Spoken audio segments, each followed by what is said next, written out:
Probably don't want me around this.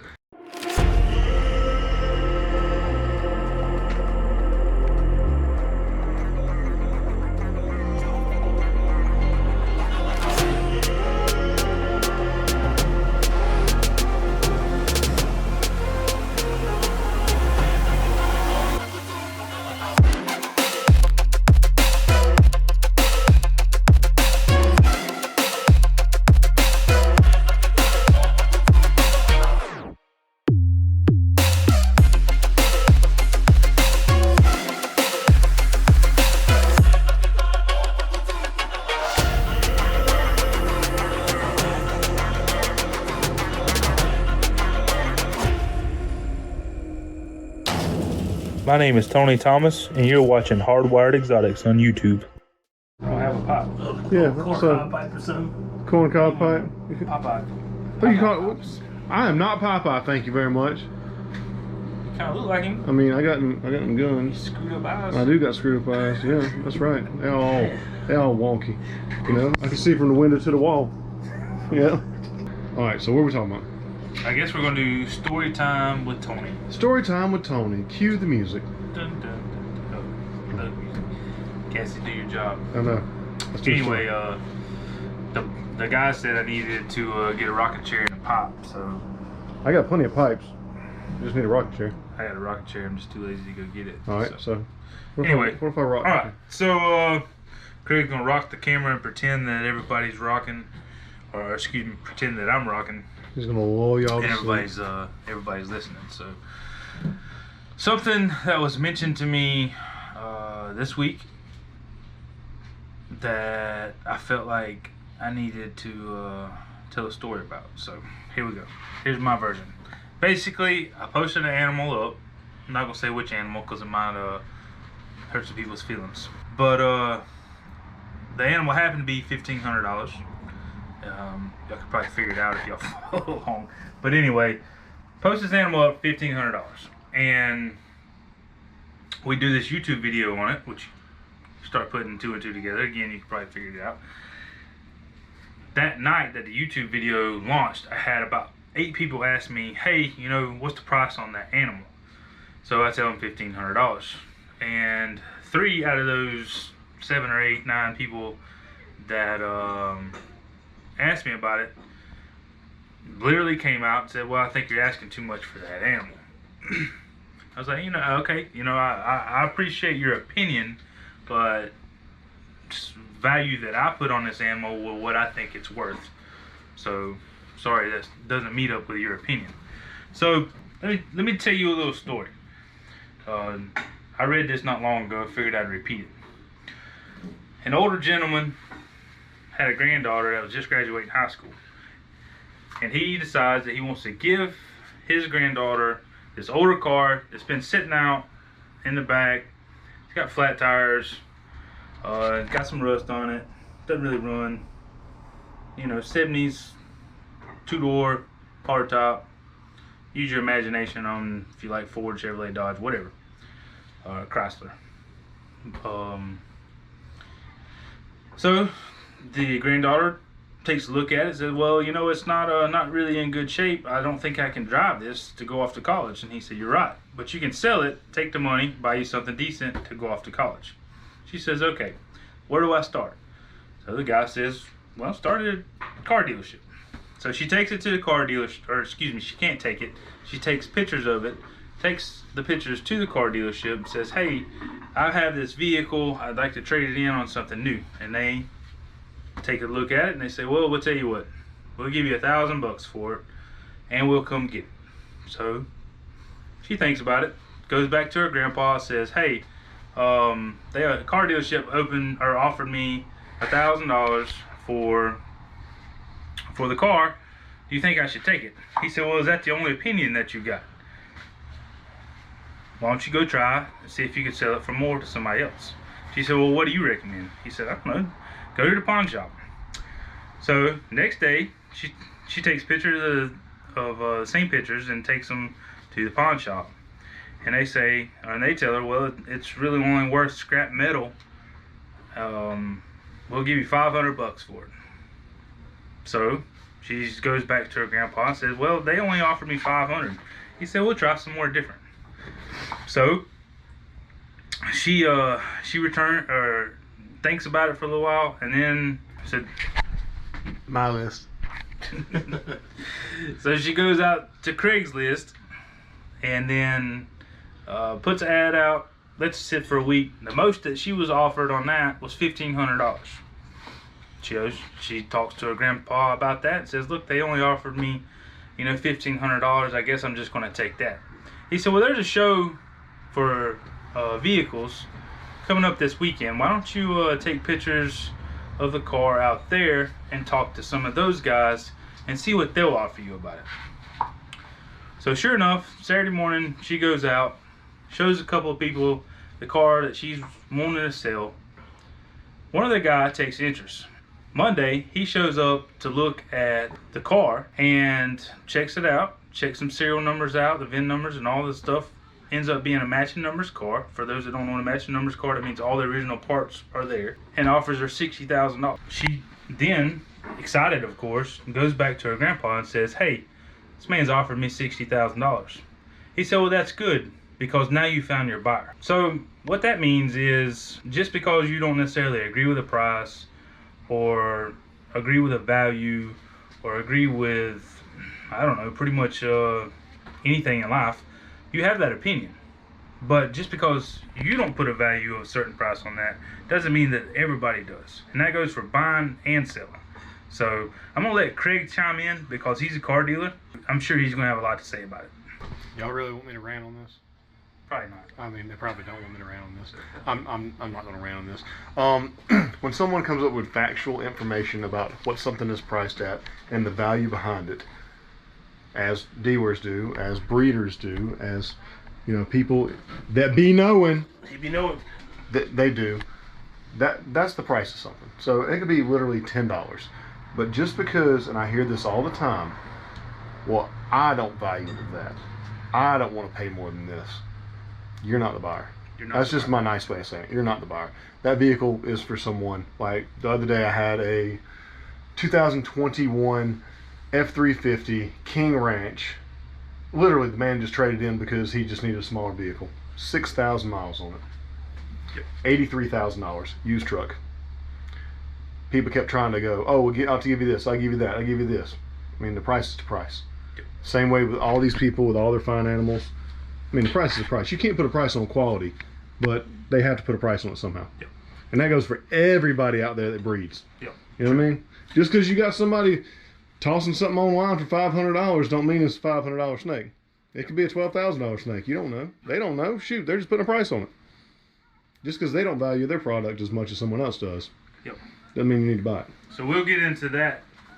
But let me just say that the following morning, after I talked to all these people, the following morning I had 3 different people message me and say, hey, I would like to buy that animal for $1,500. There you go. That's how you buy something. So now I have 3 people that are interested, and I tell them all 3, look, I got one person message first, they haven't sent any money, and another person message said they were going to send money in 30 minutes, and then the third person I said, look, if she sends us money in the next hour or so, then it's hers. If not, then you'll be next in line. Right. Well, the girl ended up sending the money, so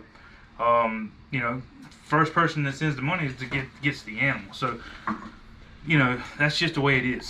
So that's all. That's what I was about to chime in on. Literally, that's in any business whatsoever. So if they sold that out from under me, they did this. I had this car and they sold it to somebody else. If you don't send money, it ain't yours. Yep. I mean, literally, you could be right here talking to Eric about buying a snake, and I can just literally go, mine, and it's boom, done. My snake, done. Sorry, Eric, didn't mean to buy it out from under you. You know what I mean? That's how deals are made. And people don't understand that a lot of times we're talking to multiple customers. Yeah. So people, especially if it's something rare. Well, I always give people common courtesy of like, hey, you're interested first. Yes. I got 2 more behind you. Yes. You can pay now, or they're ready to go now. Right. And those are the options you give them. And you're not BSing. A lot of people think it's BS. A lot of people think that you're trying to push the sale. The same thing I was discussing a second ago. I told the man, you need to go ahead and put your money down. And while he was trying to sport negotiate, is what it's called. Sounds like my kids have a baseball bat. No, they're fine. I'm watching them. That's never a good thing. So when people are trying to sport negotiate, that's someone who is trying to negotiate with no intention of purchasing. Yep. It can be sold like that. Yep. So you can lose a great deal over 2 minutes of your time. Yep. Not just pay the price. It happens. Just pay the price. So let's think about this too. This is a really good subject. I'm sorry if y'all are bored. But I think this is a good subject to get on. Not what I intended to talk about, but whatever. So the market has everything to do with price. Yep. So if you have, let's say, one combo animal listed on Morph Market, nobody else has anything else to that, then technically the market is whatever you set it at. That's correct. Yeah, you set the market. You set the market. You can't find it anywhere else or anything close, so you set the market on that. So yeah, it's simple supply and demand, and when the supply is yours is the supply, or your one animal may be the supply, that's your market. That's right. Even if 6 months ago you could get them for half the price. Yeah, well, you see this with other species of snakes or lizards that you used to be able to buy all the time for dirt cheap. Of course. They're off the industry now. Now you can't import them anymore. Now you can't do anything. Now a $100 snake might be a $3,000 snake, and you're like, oh man, I used to be able to get them for so cheap. That doesn't set the value, because the market is a supply and demand thing, and when there's a demand but no supply, the prices go up. That's right. Well, emperor scorpions. Yep. You used to be able to get emperor scorpions for what, 3 for $10? Or, Yeah. Cheap. I mean, cheap. super cheap. And then boom, they got cut off the list. I had emperor scorpions at the time that were breeding, so I was making babies, selling little babies for $100 a piece of emperor scorpions, because There was guess none what? out there. There was none. You Well- either got them captive bred or you didn't get them. Well, it's the same thing right now. What's going on with the auto industry? The chip shortage. Yep. No new vehicles are on the lot, so people are coming in. So what kind of deal are you going to give me? Zero. I'm not. But you know what I will do? I'll give you a whole lot of money for your trade, Yeah. because I need something. You need to have something to resell. Yeah, I gotta have something to resell. But I'm sorry. If there's nothing out there, like Tony said, if your one snake is on Morph Market and you have the only thing there, one, why are you selling it? Yep. I mean, unless you just don't want it. Well, it's probably We something. go down a rabbit hole. We already have all that. But two, I mean, you got only one. You can sell for whatever you want to sell for. So think about this too. This is really good food for your thoughts. Let's just say that somebody has bought a lot of animals, and what I mean by a lot is a group of animals. Not a big ton. Right. Yeah. So somebody buys this group of animals, and they want to. Craig's resting his arm. Yeah. So now Cassie feels. Let's get Cassie's point of view. It's Cassie's point of view. Anyway, well, let's say pastel pie, because everybody should be fairly familiar with a pastel pie. Yeah. So right now, this time of year, snakes are a little bit harder to come by because nobody's hatching much. Yep. So I list a pastel pie at $500. Say female pastel pie at $500, and I have no idea what they go for. I'm just throwing out a number. These is hypotheticals. Yeah, hypothetical. Hypotheticals. Pastel pie, female, $500. Well, somebody buys in a lot, and let's say there's 4 or 5 pastel pies in their lot that they buy, and they're just going to turn around and resell these animals. So boom, they put a bunch out there. They go and look at mine and say, well, he's asking $500, so if I sell mine for $400, people are going to jump on those at $400, and then I got 4 or 5 of them. So if I bought them for $300 and I sell them for $400 and I only keep them a week, I just made $500, and it's not going to affect him because he's making $500 too. No, that's wrong. That's not what we should be doing as a community in general. You shouldn't be cutting throats, but God knows that happens all the time. But that's just food for thought when you're looking about prices. Maybe there's another reason why this animal's a couple $100 cheaper than somebody else's. So I'll talk on that a little bit. So when pricing stuff, for me, when it's things that are out there, pastel pies or something that's out there, I like to look at the highest and the lowest, and then you'll find that most are in between somewhere.